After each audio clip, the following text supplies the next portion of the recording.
Bonjour et bienvenue sur PowerPack, j'espère que vous allez bien. Dans cette chaîne, je vous propose d'apprendre en fait, de découvrir, d'améliorer vos compétences dans tout le pack Office et je proposerai également des vidéos sur les outils statistiques tels que Power BI pour la création de tableaux de bord dynamiques et Minitab pour l'analyse statistique. J'ai dédié cette vidéo à Excel et je voulais qu'on regarde ensemble et qu'on construise ensemble le diagramme de Pareto. Le diagramme de Pareto, c'est un diagramme qui va venir ici vous faire ressortir les éléments les plus importants sur lesquels se concentrer pour pouvoir avoir un maximum de bénéfices. C'est un outil. Le diagramme de Pareto, c'est un outil de prise de décision qui permet de classer des phénomènes par ordre d'importance. Vous avez par exemple la loi qui dit les 80-20. Vous avez déjà entendu parler des 80-20. Ça veut dire que 20% des causes produisent 80% des effets. À chaque fois que vous voulez faire une analyse sur une machine, par exemple, vous voulez aller chercher les causes racines et concentrer vos efforts sur 20% qui produiront 80% d'effets, c'est-à-dire de solutions ou des résultats. Vous avez besoin de construire un diagramme de Pareto. L'intérêt, c'est ça permet d'hiérarchiser les problèmes en fonction du nombre d'occurrences de ceux-ci. Ça permet de définir les priorités. Donc, en plus du diagramme de pondération, pour ceux qui le savent, vous avez également le diagramme de Pareto qui peut vous aider à prendre des décisions sur les priorités d'un projet, par exemple. Ça permet de sélectionner également les problèmes les plus importants. Ça veut dire qu'on ne va pas se disperser, mais on va travailler et se concentrer que sur ce qui est important. La démarche est très simple. 1. Il faut d'abord recenser les données. Donc, soit vous les avez déjà, soit vous allez à la collecte des données. Ensuite, vous allez classer les données par... alors là, il y a une petite erreur, excusez-moi. Donc là, on va classer les catégories dans l'ordre décroissant. Ensuite, on va faire le total des données de toutes les catégories. On va calculer les pourcentages pour chaque catégorie, c'est-à-dire fréquence et total. Et enfin, on va tracer le graphe. Un petit exercice, j'ai un gestionnaire de stock de matières premières dans une entreprise qui souhaite en fait construire un diagramme de Pareto pour pouvoir ressortir dans tout son stock les articles qui ont une consommation plus importante que les autres. Là, c'est la pratique. Je sais que la théorie, c'était un peu lourd. On va passer à la pratique. Donc, pour la pratique, ici, je vais déjà ouvrir le ruban. J'ai la première étape qui dit recenser les données. Ces données, je les ai là. Ensuite, la deuxième étape demande de trier les valeurs. Donc, on va trier du plus grand au plus petit. On commence comme ça. Ensuite, on va dans données, trier. On veut bien évidemment les valeurs du plus grand au plus petit. Et on voit qu'on a trié ici. Avant, on avait les articles par ordre alphabétique A, B, C, D, E. Et là, maintenant, on a du plus grand au plus petit. Je vais faire la somme ici. Voilà. Ensuite, prochaine étape, c'est calcul du pourcentage de chaque article. Comme j'ai déjà trié ici, je vais simplement copier ça et coller pour garder, bien évidemment, la même structure. Parce que une fois qu'on a déjà trié du plus grand au plus petit, il ne faut plus casser cette hiérarchie parce que c'est ça qui va nous permettre d'aller jusqu'au bout. On veut donc ici calculer le pourcentage par article. Je commence ici par mettre en pourcentage pour pouvoir avoir le bon résultat. Ensuite, je vais faire égal. Je prends ça, divisé par la valeur du total. Mais ici, je vais devoir mettre F4 F4, ça permet de pouvoir figer la cellule parce qu'on ne veut pas que lorsqu'on tire la formule, on se retrouve en fait à avoir des erreurs dans une formule. Donc, on va figer le total parce qu'on va l'utiliser pour toutes les autres formules en bas. Ensuite, je fais entrer et je tire la formule. Voilà. On va juste mettre un peu ça en grand. Ça combien? C'est 16. Et là, c'est 16. On a déjà le calcul et on sait, par exemple, que l'article F représente 18% de la consommation annuelle de tous les articles. La quatrième étape dans ce diagramme de Pareto, on va déjà récupérer ces valeurs, on en aura besoin pour la suite. Ça sera de calculer le pourcentage cumulé. Donc là, on a bien encore la somme, toujours. Et si on n'est plus obligé de mettre parce qu'on a déjà le résultat ici, on va donc faire le pourcentage cumulé qui est égal à ça. Ensuite, ça, c'est égal à ça plus ça. Et après, on tire la formule. Voilà, je vais simplement centrer ça. Et on a notre pourcentage cumulé. Et la dernière étape, c'est celle-là qui va nous donner un très beau visuel. C'est la création du graphe.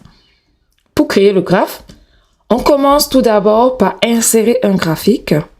Donc, on va dans Insertion, Histogramme, on crée un graphique. Il a pris les valeurs cumulées pour pouvoir récupérer, parce qu'il faut qu'on commence d'abord par la consommation annuelle, donc les quantités. On va bouger pour faire comprendre au graphique d'aller récupérer les autres valeurs. Ensuite, on va commencer à modifier notre graphique pour que ça ressemble à quelque chose. Donc là, je fais un clic droit. Ensuite, je vais faire sélectionner des données. Et ici, je vais aller chercher les articles pour qu'on les voit apparaître ici dans les graphes. On va augmenter un tout petit peu ici pour qu'il soit plus visible et joli. Et on peut faire pareil aussi pour les ordonnées, l'abscisse. On a fait les abscisses et on a fait les ordonnées. Ça, ce que je vais faire aussi, je vais mettre ça aussi en gras. Voilà. Et comme ça, c'est plus visible. On a déjà inséré la consommation en nombre. Il faut qu'on mette maintenant la consommation en pourcentage cumulé. Ça va nous permettre d'avoir justement, voilà, ça, déplacer le graphique, d'avoir cette courbe avec un très beau visuel. On recommence, on va faire clic droit, sélection des données, et là, on va faire ajouter. On va ajouter une série qui va s'appeler pourcentage cumulé. Ensuite, on va chercher les valeurs qui sont là. Et on fait OK. On change également ici. Et ensuite, on vient faire OK. Et vous verrez ici qu'on ne voit pas le graphique qu'on vient de rajouter. Donc, pour être sûr, je refais sélection des données. Je vois que j'ai deux graphiques. Ça ne se voit pas parce que on a ici les ordonnées. On n'a pas les mêmes valeurs, les mêmes unités, la même unité. On a le pourcentage et ici, on a les nombres. Et ça vient un tout petit peu étouffé. Pour cela, il faudrait qu'on ait deux types de graphiques pour pouvoir modifier le deuxième. On va essayer de les identifier. Pour essayer de les identifier, on va essayer de changer le graphique. Donc, soit vous faites un clic droit et vous faites modifier le type de graphique. On va prendre la coupe et vous voyez déjà là au visuel qu'on a deux couleurs. Ça veut dire qu'on a deux graphiques. Mais lorsqu'on était en histogramme, on ne voyait pas justement la courbe de pourcentage parce que elle était masquée, elle était absorbée par l'autre. Ce qu'on va faire, c'est que on va la sélectionner. Ensuite, on fait mise en forme d'une série de données et on va lui dire va en axe secondaire pour être visible. Lorsqu'on a fait cela, donc on va sélectionner la courbe bleue comme on a déjà l'axe secondaire, il faut remettre la courbe des nombres en histogramme. Donc, je fais un clic droit, je fais modifier le type de graphique. Et ensuite, ici, j'ai la série 1 qui est la courbe bleue et j'ai la série 2 qui est le pourcentage cumulé. J'aimerais garder le pourcentage cumulé en courbe et je vais simplement mettre ici le premier en histogramme pour avoir cette forme qu'on voit en aperçu ici. Je fais OK et j'ai donc ce résultat. Donc ici, je peux enlever le titre et je peux commencer à modifier mes axes en disant, je peux mettre le titre de l'axe, je peux mettre par exemple les étiquettes. Je peux mettre, je vais mettre les étiquettes ici à inférieure basse. Et je peux mettre pour l'autre histogramme également. Je demande les étiquettes extérieures, pardon. Et j'ai ce résultat. Donc on voit, ici on a déjà notre Pareto.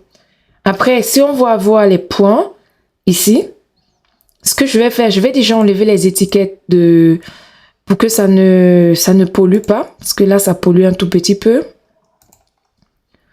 Je garde ici la courbe et les étiquettes du Pareto.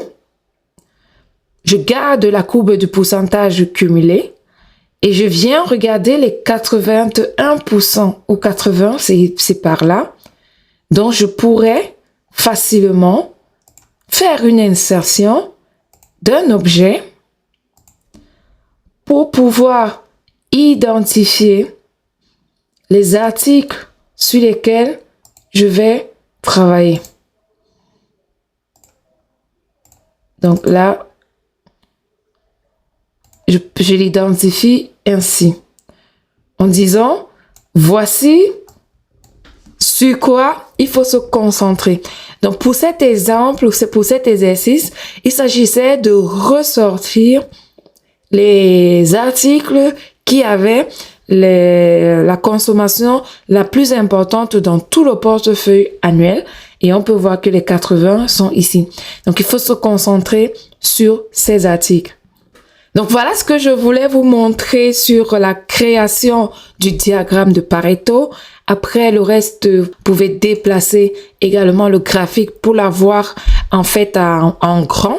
Donc, on fait déplacer le graphique, on le met en fait dans une nouvelle feuille, on fait OK. Et ici, on a notre diagramme de Pareto avec bien évidemment la présentation des articles, alors le focus sur lesquels on doit se concentrer par rapport aux résultats que nous a donné ce diagramme de Pareto.